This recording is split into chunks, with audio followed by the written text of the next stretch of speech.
پێغەمبەری خوا عەلەیهی سەڵات وەسەلام کە سەفەری بکردایە لە سەرەتای ڕۆژ پێغەمبەری خوا سەڵڵەهو عەلەیهی وسەلەم دەرەچوو سەفەرەکەی کرد نەک دەمە و ئێوارە. بۆ حیکمەتەکەی چییە؟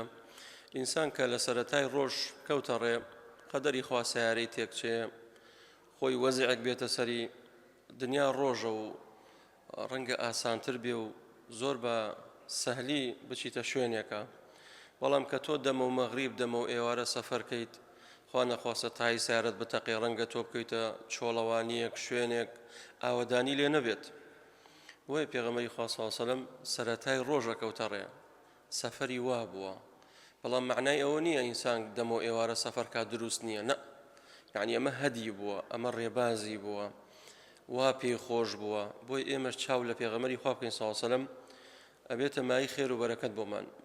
دەفەرمێ و زۆر جار سەفەرەکانشی حەزێکرد لە ڕۆژی پێنجشەمەیە بێت، ڕۆژی پێنجشەمە. لە ڕۆژەکان ترش دروستە، بەڵام پێغەمبەری خوا سەڵڵەهو عەلەیهی وسەلەم دائما ڕۆژی پێنجشەمەی هەڵەبژات کە سەفەرێکی هەبوایە. وكان يكره للمسافر وحده أن يسير بالليل ويكره السفر للواحد. پێغەمبەری خوا صلی الله علیه و سلم کە سەفەری بکردایە بە تەنها قەت سەفەری ناکرد و نەهی لێ کردووە و پێی خۆش نەبووە کەسێک سەفەری بکردایە بە تەنها سەفەری بکردایە. پێغەمبەری خوا صلی الله علیه و سلم لە فەرمودەیەکە فەرمێ ئینسان کە تەنیا بوو دووەمیان شەیطانە، شەیطانە بێتە هاوڕێت، باش نییە. یعنی تۆ بۆ نمونە لێرەوە ڕۆی بۆ وڵاتێک، شەیطان بە ئاسانی زەفەرت پێبات لەگەڵ ئەوەی کە تۆ لەگەڵ کۆمەڵێکا بی، لەگەڵ سیان چوارێکا بیت.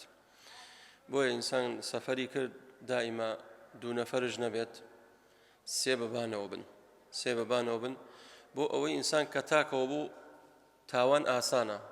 بۆ چکەڵێ لە وڵاتی خۆم نییە و شاری خۆم نییە و کەسم لێوە دیار نییە و، بەڵام کە سێ چوار ڕەفیقت لەگەڵا بوو ئەو کاتە دەست بۆ تاوانش نابی و شەرمشەکەیت.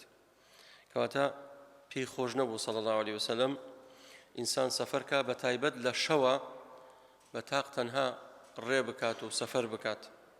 بۆ بە شەو چونکە ومن شەڕ غاسق ئیذا وەقەب، سوورەتی فەلەقمان لەبەرە. لە شەوە حەچی ئەو شتانی کە زیان بەخشە، موجریمەکان بگرە کوڵاشدم و مارش بە شەوە دەرەکەون، دڕندەکانش. پێغەمبەری خوا صلی الله علیه و سلم فەرمێ کاتێک شەو هات، شەوە زەنگی تاریک هات، پەنا بگرن لە خوای پەروەردگار لە شەڕی شەو، ومن شەڕ غاسق ئیذا وەقەب، چونکە دائیمە شەڕ خراپە لە شەوە انتیشارەکات، بڵاوا بێتەوە.